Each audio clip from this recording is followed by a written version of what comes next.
of explosions seen by them. Well, the city's fire chief commissioner, Thomas Van Essen, wants to record his first responders, all 500 of them, and he does. And he develops 12,000 pages of testimony. And we don't know about what these people said because it was held in secret by the city of New York until the courts ordered them to release it finally in 2005 to the New York Times, who was suing them for this information. Why were they hiding it? Could it be the fact that over 118 of these firefighters witnessed sounds of explosions and flashes of light? It's true and well documented in Graham McQueen's excellent essay, Oral Histories of the Firefighters. You can find it on journalof911studies.com. In it, we found these quotes. We felt the ground shake. You could see the tower sway, and then it came down. All of a sudden, the ground just started shaking. Why is the ground shaking beneath the feet of all of these witnesses when up to 2,000 feet away, we're having what is supposed to be a large gradual deformation at the beginning of a pancaking or gravitational type collapse? It shook my bones. Shortly before the first tower came down, I remember feeling the ground shaking, heard a terrible noise, and then debris just started flying everywhere. Somewhere around the middle of the World Trade Center, there was this orange and red flash coming out. Initially, just one flash. This is the middle of the World Trade Center. And then the building had started to explode. It seemed like on television, they blow up these buildings. It seemed like it was going all the way around, like a belt. All these explosions.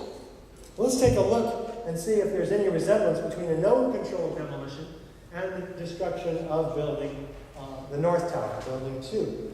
Slowing it down to half speed, we see belts of explosions like the firemen were describing, and also on the known controlled demolition.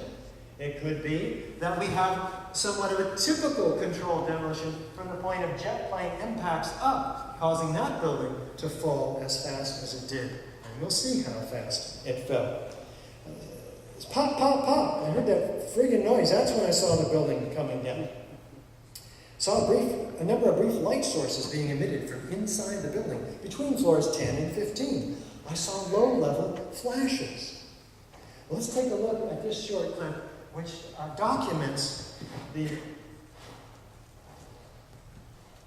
some of the steel in which we find splayed out on the ends of these columns. Some of them concave, like on one side, convex on the other. Well, and deeply reddened or oxidized, a rapid oxidation, as was documented by FEMA, the ends of these beams, and a complete noodling of the ends of many of these beams. Well, Gordon Ross theorizes that these columns must have been set with concussive blasts on the side, the long side of these columns, where they would break the weld like this. You can look and find a link to Gordon Ross's excellent research on our website, ae911truth.org. We actually heard the pops. You heard the pops of the building. With each popping sound, it was initially an orange, and then a red flash came out of the building. Then it would just go all the way around the building on both sides. Let's take a look at the South Tower. Any relationship between a known controlled demolition on the left with belts of explosions around the middle of the building and the South Tower falling once more? Is there enough of a relationship to warrant an investigation into the possible use of explosives? And again, the South Tower.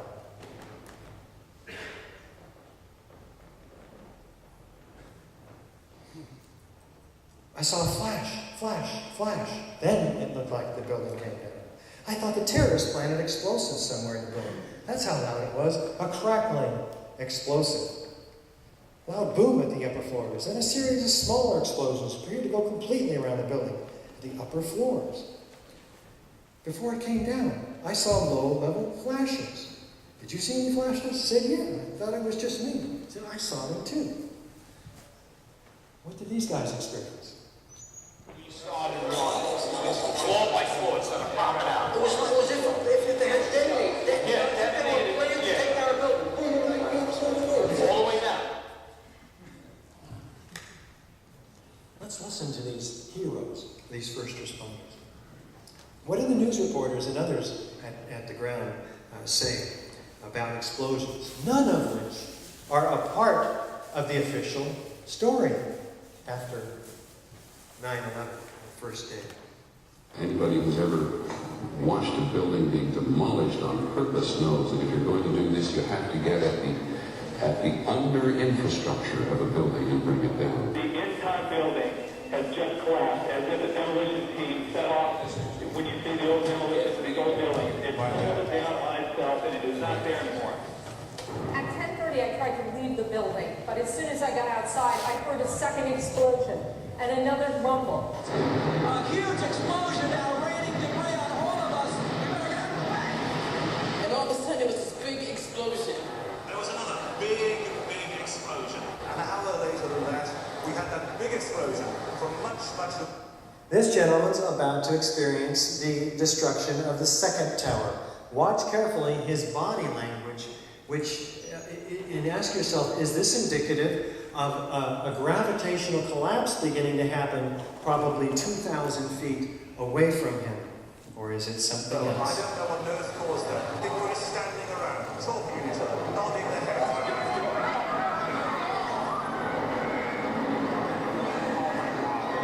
Do you know if it was an explosion or if it was a building collapse? To me, it sounded like an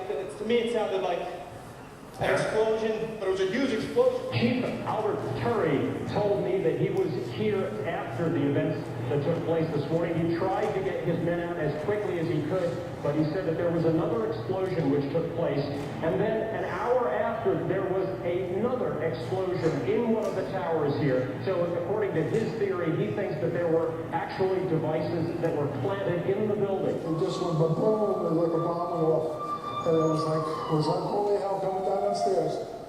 And then finally got to the bottom, we were coming out, another mezzanine level there, and another explosion came right from it, just everyone flying. Like, it sounded like gunfire, you know, bang, bang, bang, bang, bang. And then all of a sudden, 3 big explosions. I was about 5 blocks away when I heard explosions, 3 thuds, and turned around to see the building we just got out of and tend to tip over and fall in on itself. As we were getting our gear on and making our way to the stairway, there was a heavy-duty explosion.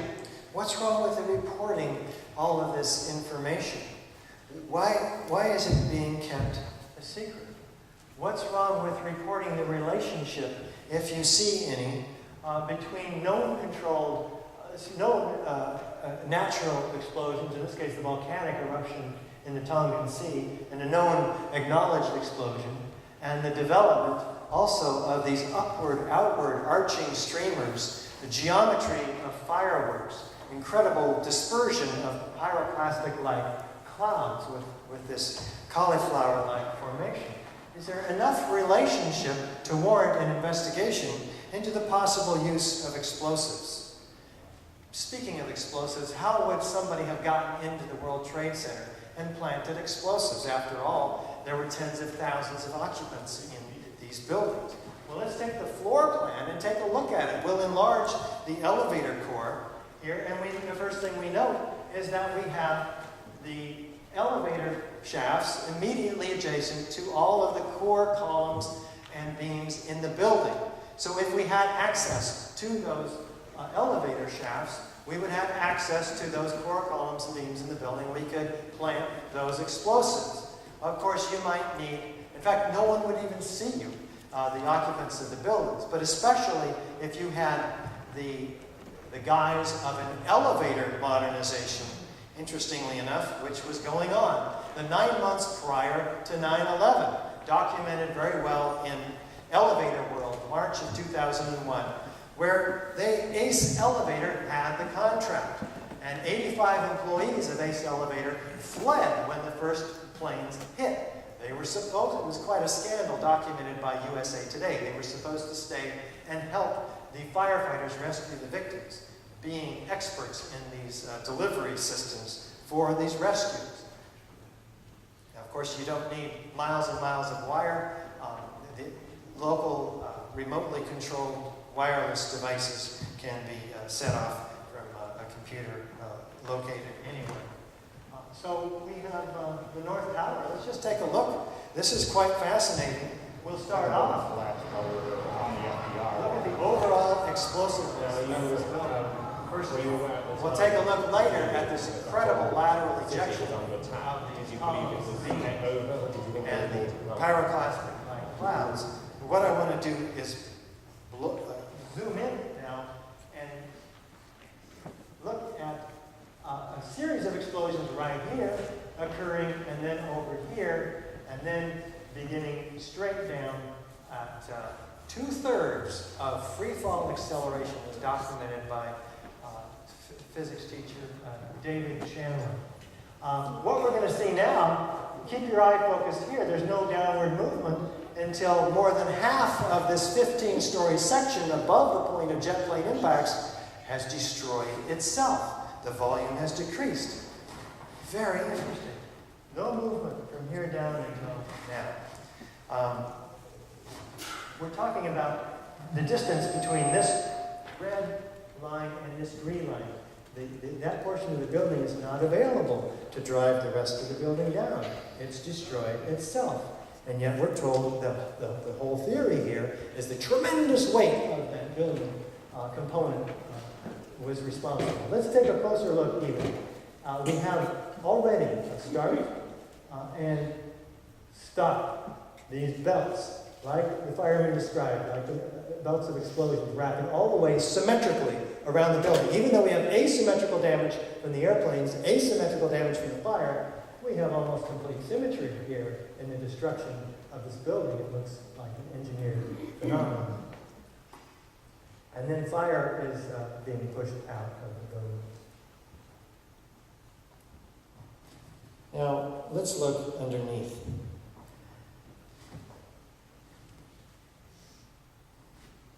Oh dear. Sometimes this video works, and sometimes it doesn't. We have a series of explosions racing down the diagonal corner of the building. You'll have to see it on the DVD, which we have available for you. Racing down well below what's supposed to be a gravitational collapse, a pancake collapse up here. We have these explosions racing down almost as fast as the debris falling outside the building. Do we have a straight down symmetrical progression outside the building's footprint? We have a 207-foot wide building here. What is the problem? We have a gravitational collapse. We should see that debris piled up down at the bottom. We'll take a look for those pancakes. But what we have is a completely equally dispersed pattern of debris over 1,200 feet in diameter around each of the buildings, well beyond the boundary of ground zero. Compare that destruction to the nice, neat, classic implosion of Building 7. A very different event. Do we have squibs, or these isolated explosive ejections? Let's see. In all the videos of the collapses, explosions can be seen bursting from the building 20 to 30 stories below the demolition wave. Here,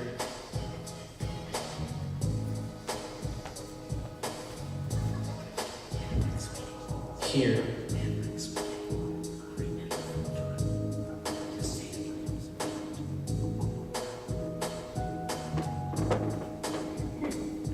here,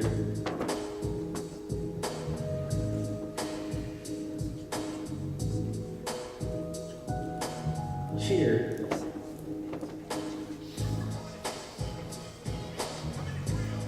here,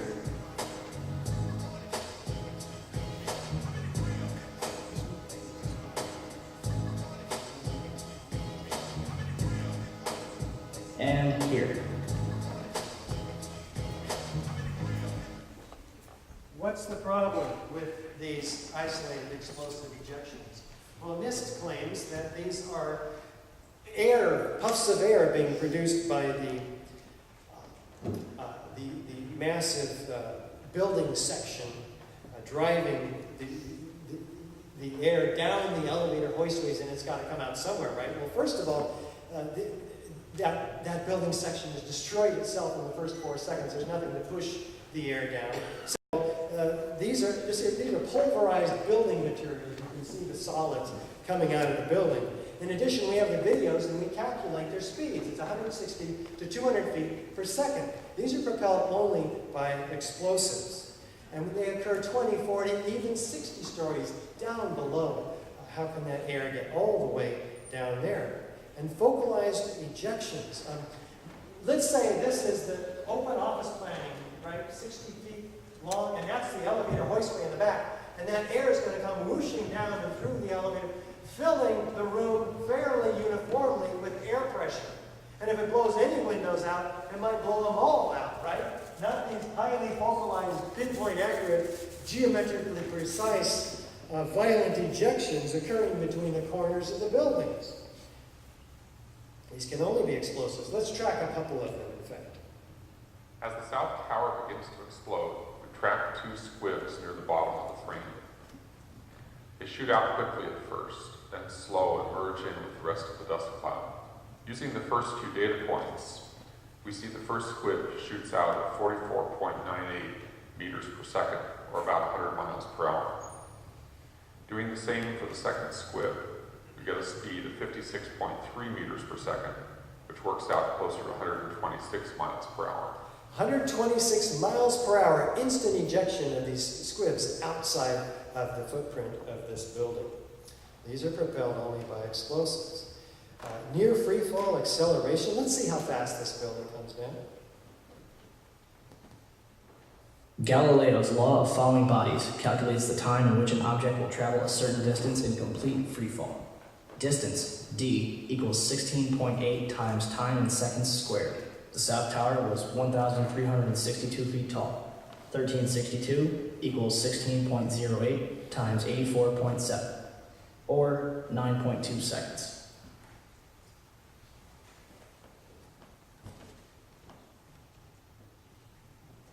Well, there's 5 seconds, 6, 7, 8, 9, 10, 11. The Twin Towers came down in nearly free fall speed. Again, about 2/3 of free fall speed, but let's try to put this in perspective. Let's take two 15-story buildings and hold them up with this giant crane, and one over nothing but air at all. The other one over another building, say with 80,000 tons of structural steel designed to resist that load with a safety factor of 3 to 5, such as we had in the Twin Towers. We're going to release these at the same time. Now, NIST claims that they fall pretty much at the same time, within a second or so, 2 seconds of each other.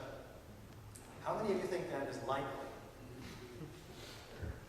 So, in fact, it's intuitive for us. This is 6th grade physics. We know that a massive amount of resistance is going to slow the impact down, may not even fall after such an impact, if in fact there was one. So this is not difficult for most of us to understand what we have been sold here when we break it down into a very simple to understand set of dynamics. What's the problem with that analogy, folks? There is no 15-story section driving the rest of the building down. You saw in all the videos and photos, it is gone. There is nothing driving the rest of the building down. What's happening? It's tearing itself apart at free fall acceleration, almost, all the way down to the ground. Watch the South Tower, in fact, disintegrate. As it begins to tip, it's hit down 30 stories down, and it begins to tip, as we would expect in a natural collapse. Well, we have asymmetrical damage from this loading. It's off-center, and in fact, it's 22 degrees off-center. And how can it drive the rest of the building down? First of all, assuming it weren't disintegrated in the next 4 seconds, like you just saw, it's falling off and continuing its angular momentum, theoretically, and it's not available to drive the rest of the building down. We have asymmetrical loading here, asymmetrical damage from the airplanes, asymmetrical damage from the fires. Watch what's happening down below. Complete symmetrical destruction, floor by floor, at 2/3 of free fall. It's an engineered phenomenon. And resulting in the steel frame skeleton completely broken up, save these shards at the bottom of the building, where the debris is completely distributed outside the footprint of the building. Look at it again. Does it even appear like a gravitational collapse with all of this information in mind? And it's broken up, ready to ship in 37.5-foot lengths, with the ends of most of these columns completely splayed apart. Do we have lateral ejection? Let's take a look at this. Now let's look at the collapse of the Twin Towers.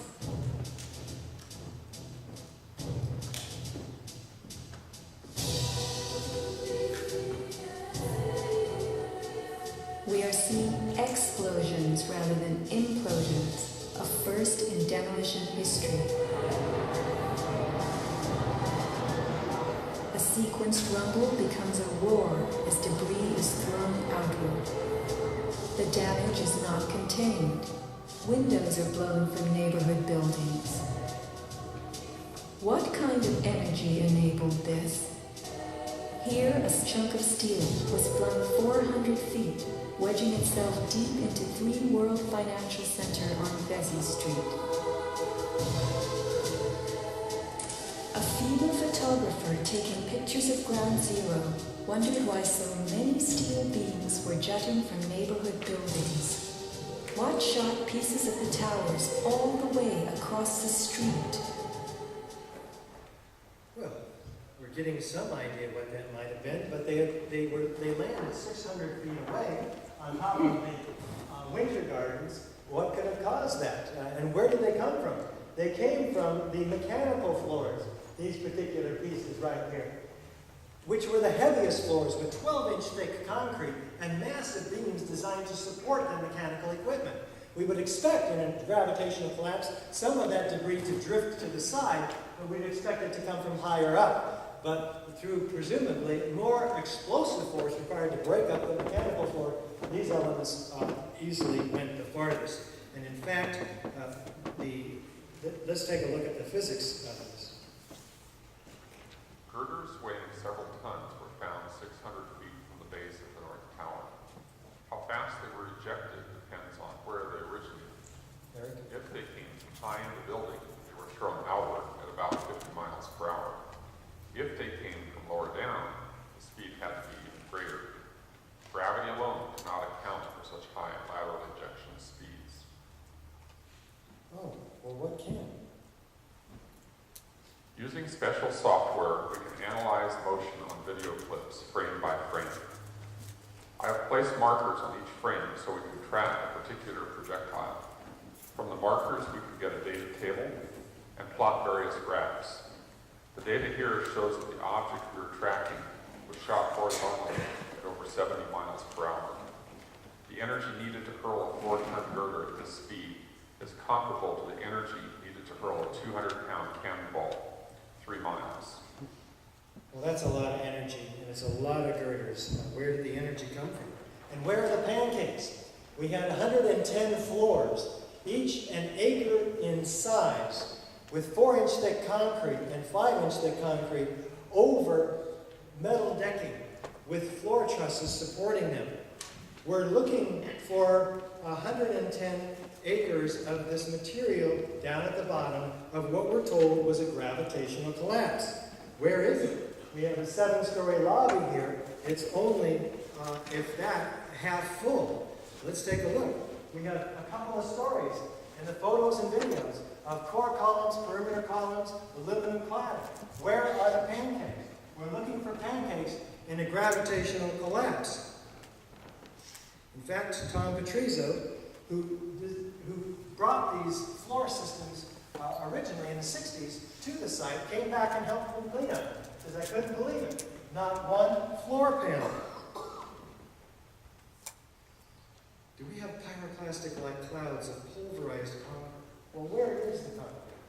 We saw it dispersed in all of those clouds. We have dust and we have metal at the crime scene. Let's listen to Governor Pataki. And you see, there's no concrete. There's very little concrete. All you see is aluminum and steel. What happened to the concrete? Concrete was pulverized. And I was down here Tuesday, and it was like you're on a foreign planet. All of Lower Manhattan, not just this site, from river to river, there was dust powder 2-3 inches thick. The concrete was just pulverized. And Joe Castelli, what does he say? You have 210-story office buildings. You don't find a desk. You don't find a chair. You don't find a telephone, a computer. The biggest piece of a telephone I found was half of the keypad, and it was about this big. The building collapsed to dust.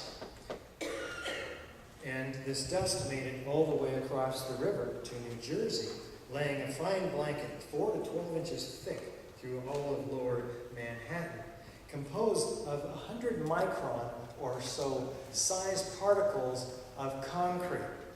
This is the consistency of talcum powder. Where is the mechanism to grind all of that concrete in a gravitational collapse? Let's listen to this firework.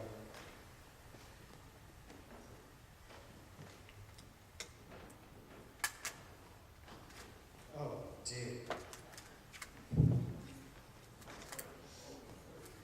Well, we should have found about 10,000... Perhaps the most astonishing object Shea found is something there should have been thousands of. This one probably only survived because it was in the basement. It belonged to an ice cream store. I'd pretty much given up trying to find some sort of intact file cabinet. But while I was at the compound for the Port Authority Police, this ball of metal about the size of a basketball was delivered to them. You can see what remains of the file folders that were inside. That's disturbing. What about the people?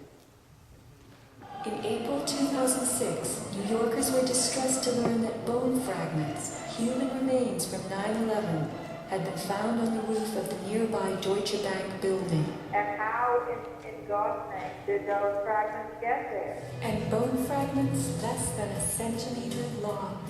How could they be so small? We're talking about half-inch long bone fragments found on top of the Deutsche Bank building. The Deutsche Bank building being about across the street from the South Tower here. How did they get there? Some suggest, well, it must have been from the airplane. Well, the airplane flew over the Deutsche Bank building, hitting the South Tower, sending its ejections out the other side. Where did the bone fragments come from? This is extremely disturbing. There were 2,749 victims, but only 300 whole bodies were found. 20,000 pieces of bodies found, 6,000 small enough to fit into a test tube. And yet, over 1,000 victims, there's no trace found, not even small enough to fit into a test tube, vaporized. 200 pieces matched to one single person. Can fire and gravitational collapse account for this incredible degree of pulverization alone, where we would expect bodies to be trapped between floors, along with office contents, stacked up at the bottom inside the building component times its height above the floor, basically. So this is how much energy is available to do all of this work. One, expand the dust clouds 5 times the volume of the building in just 30 seconds. That takes an incredible quantity of heat.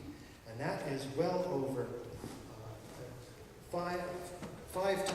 10 times the available gravitational energy available by Jim Hoffman, who has calculated this on his website, 911research.com.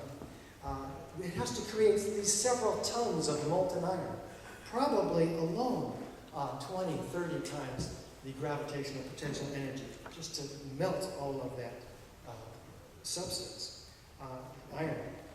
Crush 80,000 tons of structural steel, and at almost free fall acceleration, which are ironically impossible.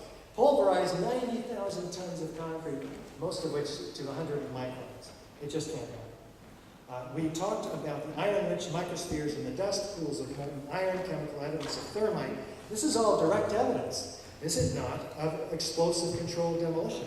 Fire not being able to produce any one of these key characteristics. So what about the FEMA report and the NIST report relative to the Twin Towers? Well, Bill Manning of Fire Engineering Magazine says it's a half-baked farce, this FEMA report, that may have already been commandeered by political forces whose primary interest, to put it mildly, lie far afield of full disclosure. The structural damage from the planes and the explosive ignition of jet fuel themselves were not enough to bring down the towers. What about that NIST report? Their goal to determine why and how World Trade Center 1 and 2 collapsed and Building 7.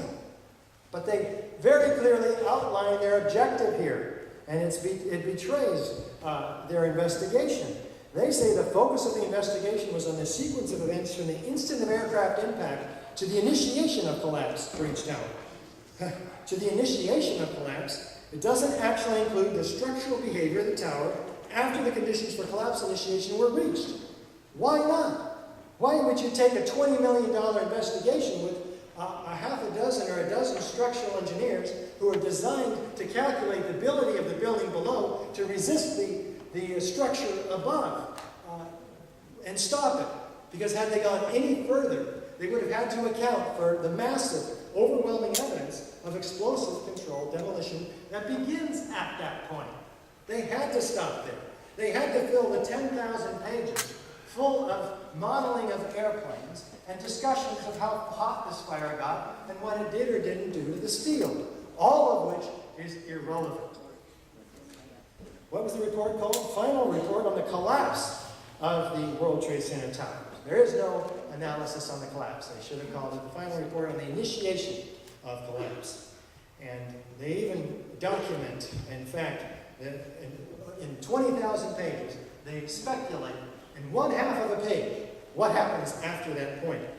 The structure below the level of collapse initiation offered minimal resistance.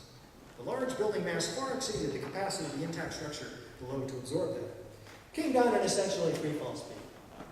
That's the analysis that we paid $20 million for. We're unable to provide a full explanation of the total collapse of the Twin Towers is the response to architects and engineers for 9/11 Truth filing a request for correction, because none of this makes sense. It's a mountain of distraction. It's a tin wrap. They'll never read all this. 10,000 pages.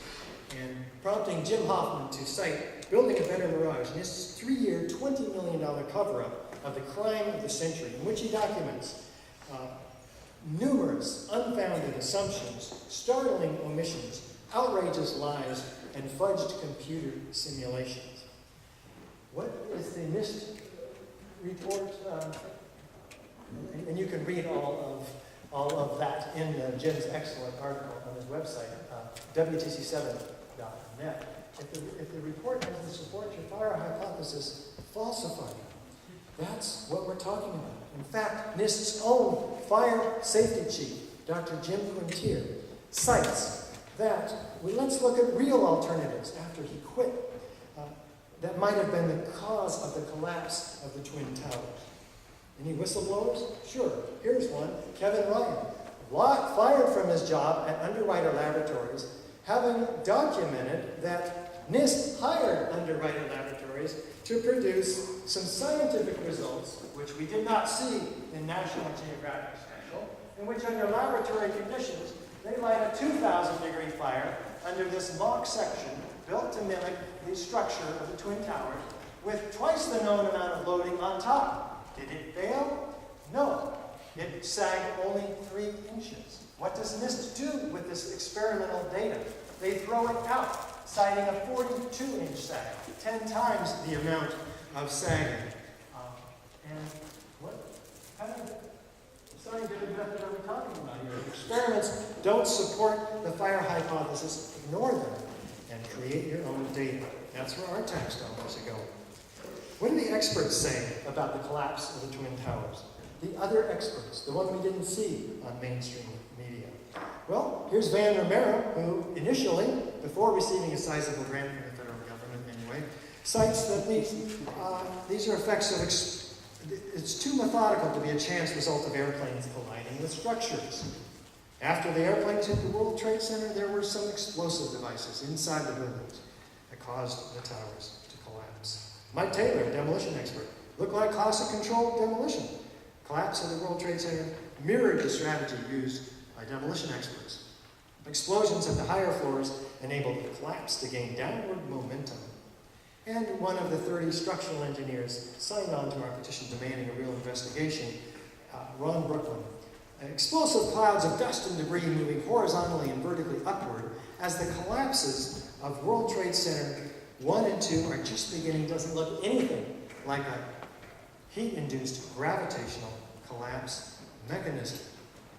And William Rice, another structural engineer with 811 Truth. The prevailing theory would have us believe that each of the Twin Towers inexplicably collapsed upon itself while crushing all 287 massive columns on each floor while maintaining a near free-fall acceleration as if the 100,000 or more tons of supporting structural framework underneath didn't even exist. And this structural engineer, David Scott, near free-fall collapse violates laws of physics. And his fire protection engineer with 89 Truths, Scott Granger. All three collapses were very uniform in nature. Natural collapses, due to unplanned events, are not uniform. And Ed Muniak, fire protection engineer with the city of San Jose. The fires were weak, oxygen-starved, as evidenced by the black smoke. Steel temperatures were low. All three World Trade Center collapses have no resemblance to any previous high-rise fire.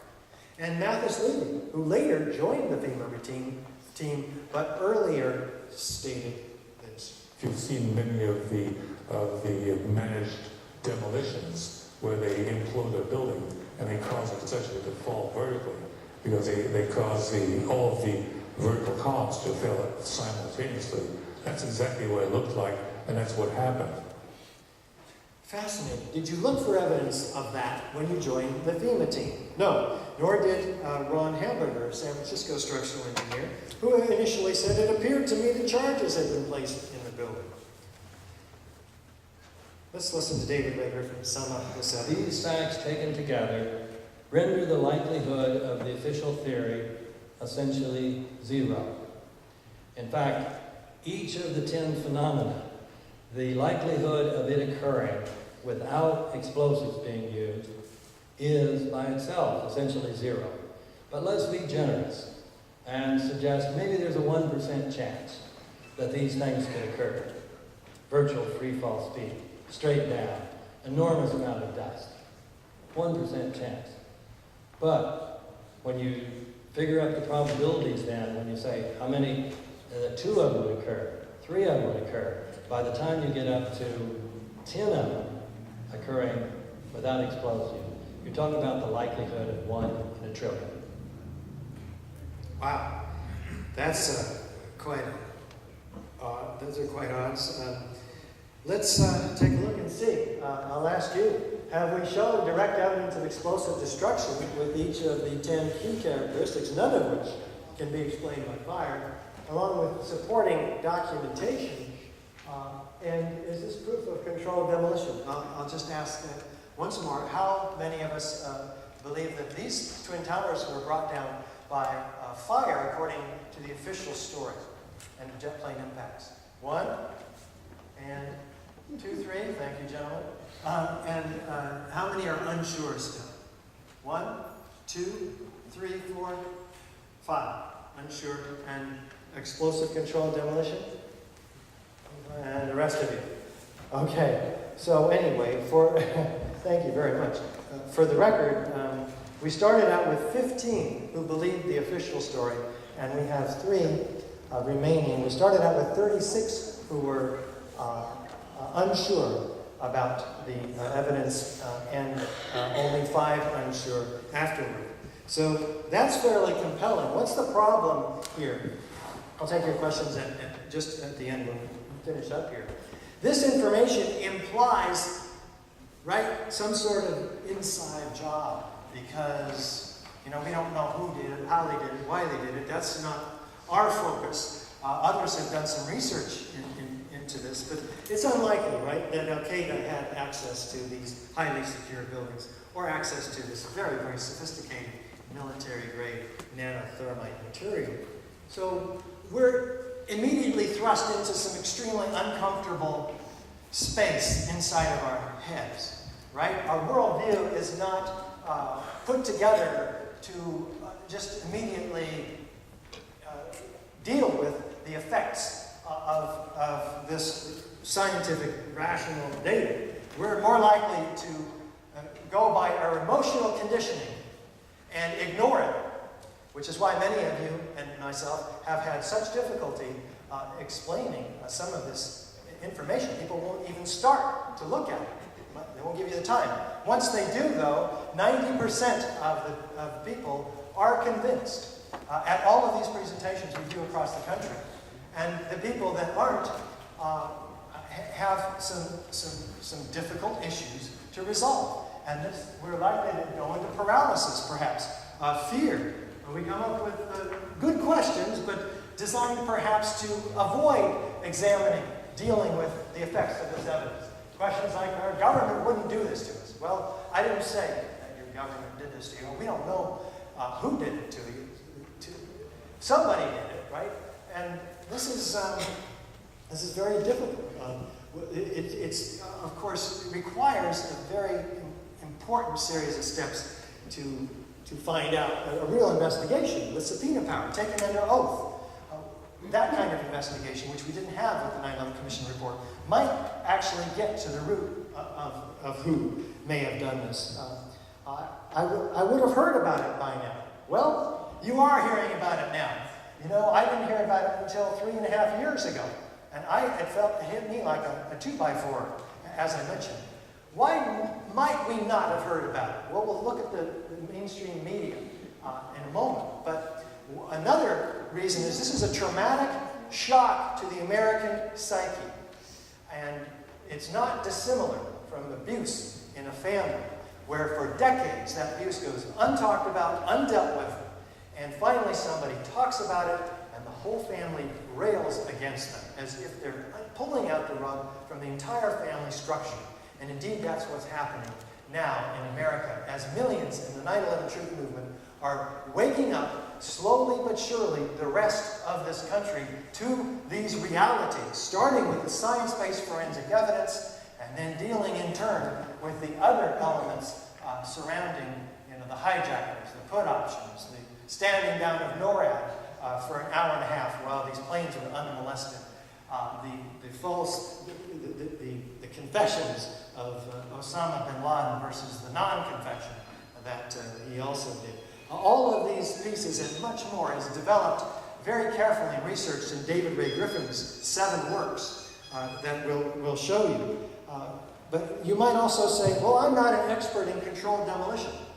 Well, neither am I. But we're like the jury in a trial. We're faced with evidence from experts and others who are giving us valid information that we have to, as a citizen of the United States, make a conscious decision with, after looking carefully, very carefully at the evidence and weighing it, and coming up with a conclusion. Your conclusion tonight, the overwhelming majority of you anyway, is that we had explosive controlled demolition. The rest of us have a little bit more work to do so that we don't go back to sleep in the debate, becoming a continuing part of the major problem in America today, denial about these truths. Just because we don't see them on mainstream media, they can't be true. We want to get motivated, take action based on this rational reaction to the science-based information, and work through our fears, our disbeliefs, our mindsets, which are prevalent and strong in every one of us. We need to get informed, and we need to inform the rest of America, architects, engineers, and many others, to support a real investigation. After all, we're not alone. There's over 230 9/11 survivors and family members demanding a real investigation, supporting the work of architects and engineers for 9/11 Truth. 160 military, intelligence, law enforcement, government officials, 350 distinguished academic professionals, 190 entertainment media professionals, 170 pilot and aviation professionals, and now over 100 firefighters for 9/11 Truth, political leaders for 9/11 Truth, lawyers for 9/11 Truth, medical professionals for 9/11 Truth, thousands altogether. They include a former state minister of defense of West Germany, the president of Italy until 1992, the number 3 man in power in Japan, who's traveling around the country on issues of 9/11, the former minister of defense of Canada, all calling for a new investigation. Why didn't they know and we know about this prior to the time that we did? Would it have something to do with our media? Could it be clarified by a quote made by William Colby, the former CIA director, who stated, "The Central Intelligence Agency owns everyone of any significance in the major mainstream media." What does that mean? And why did he die in a mysterious boating accident shortly after making it? Well, you can Google Operation Mockingbird. That's what he was talking about. Putting CIA reporters on the CIA payroll. This operation was headed up by Frank Wisner, Alan Dulles, etc. This is extremely disturbing to a democracy. And remember, we have 90% of the media owned by just 4 corporations.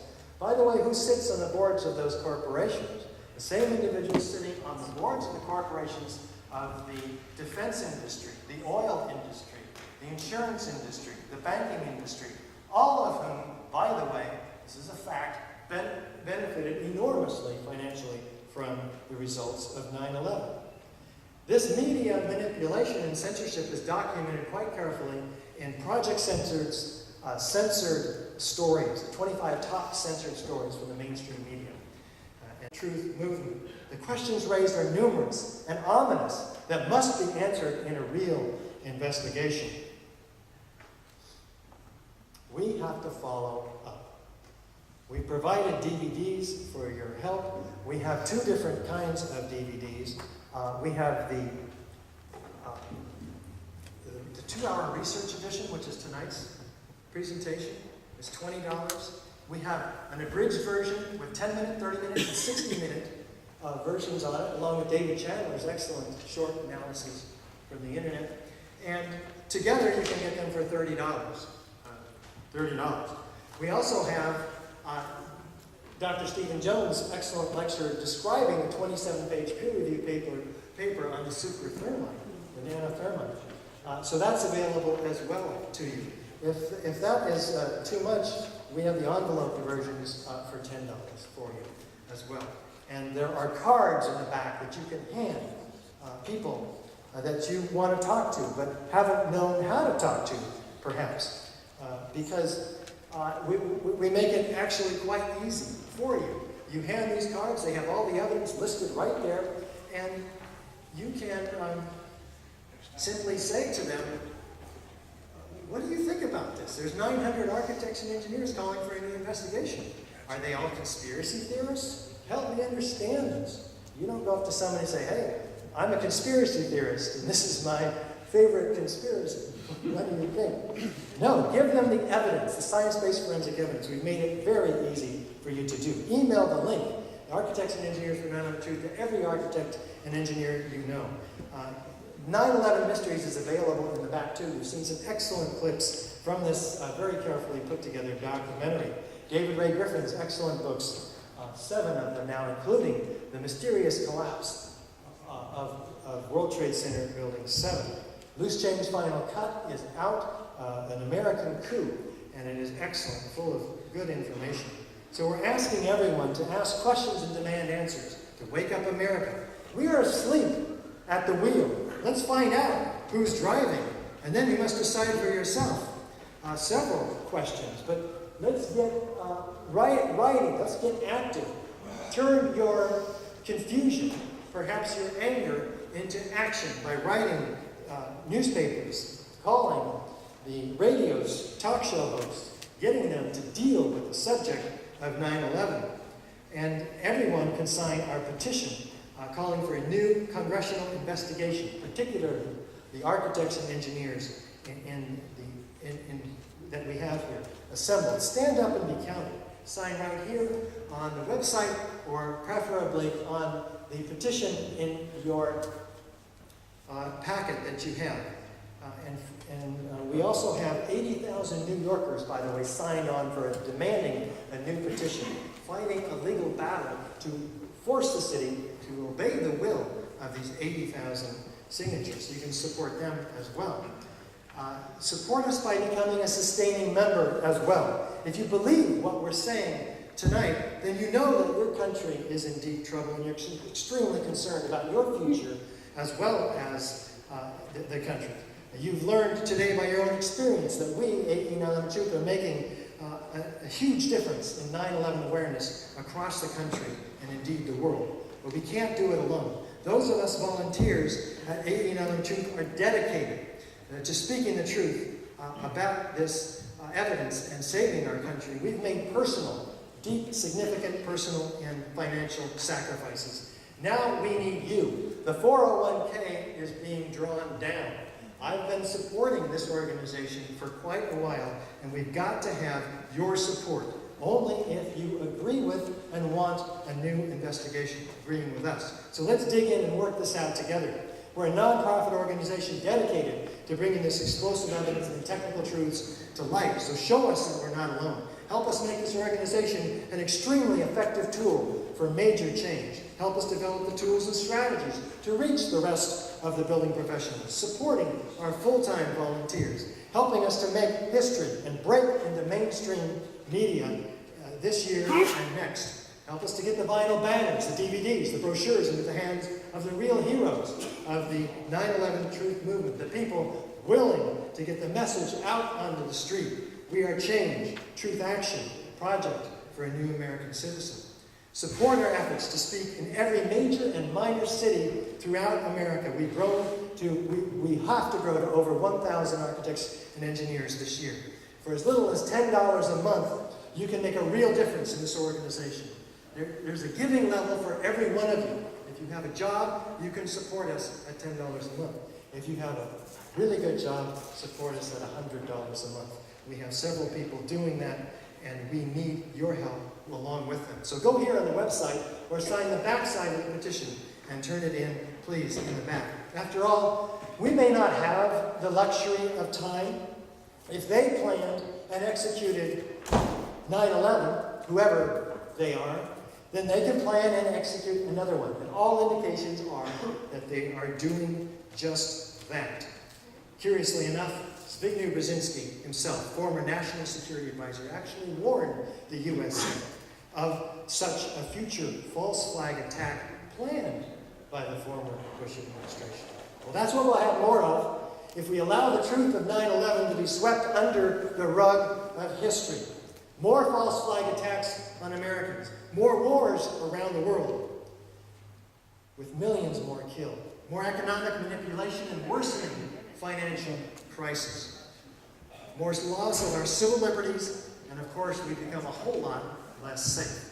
Whereas the truth about 9/11 illuminates the lies and results in the rectification of each of these disasters. So we see 9/11 in a new light, as a means of exposing massive corruption at its heights, and more importantly, as a way of recovering from its ills. So please, it's not too late. Discover for yourself where you draw your line in the sand. Do you wait for the next 9/11, predicted by members of Congress and the media to be far worse than the last? No. It's time to speak out now, for a time comes when your silence is betrayal. Thank you so very much.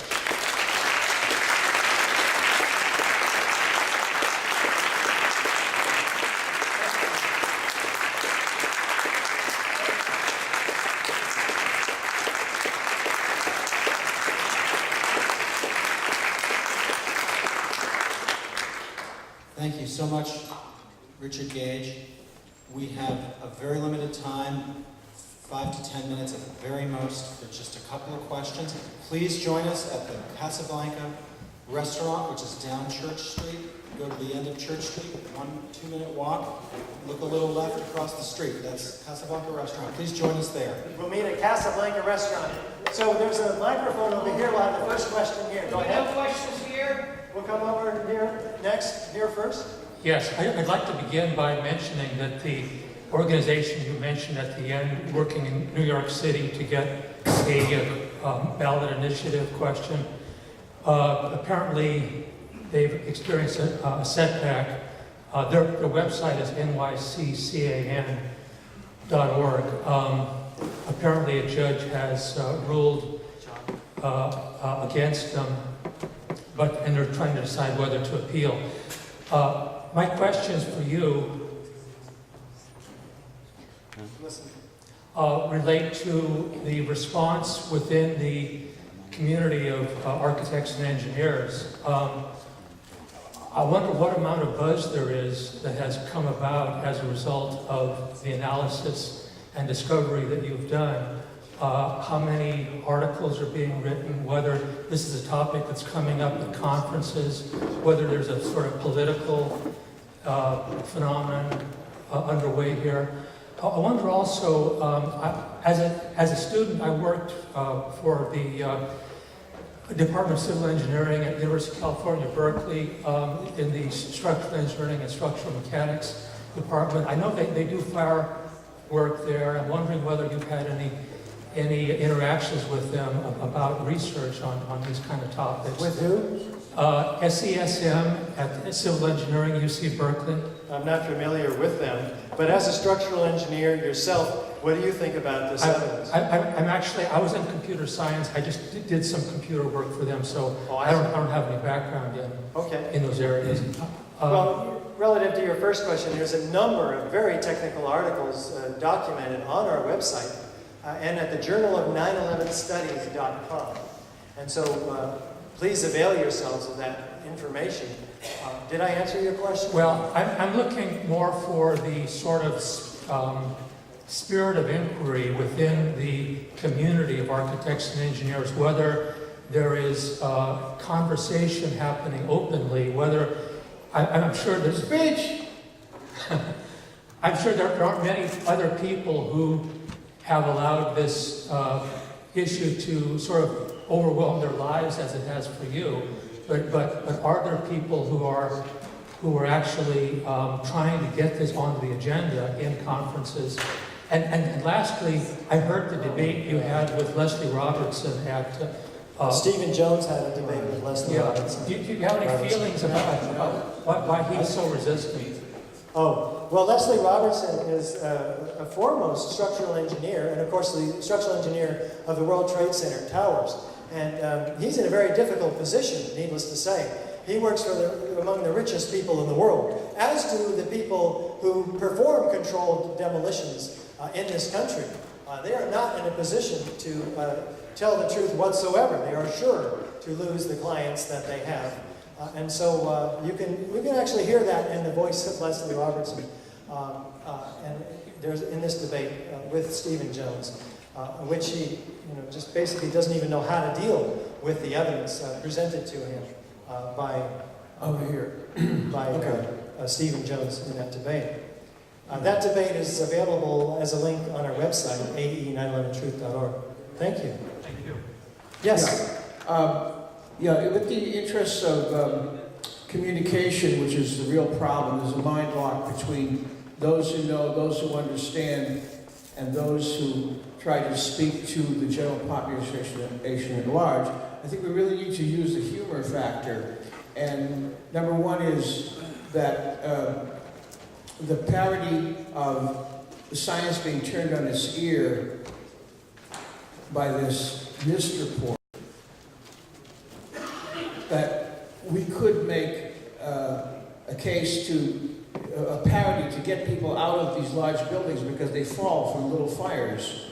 And I think that would be one way. The other thing is that the word conspiracy is a loaded word because the word that it goes into is theory, whereas it is not a conspiracy It is an agenda because this has been going on for a long time, and we need to change our nomenclature, basically, because we're in a logjam here. And a bunch of us know this, but we're not getting it through.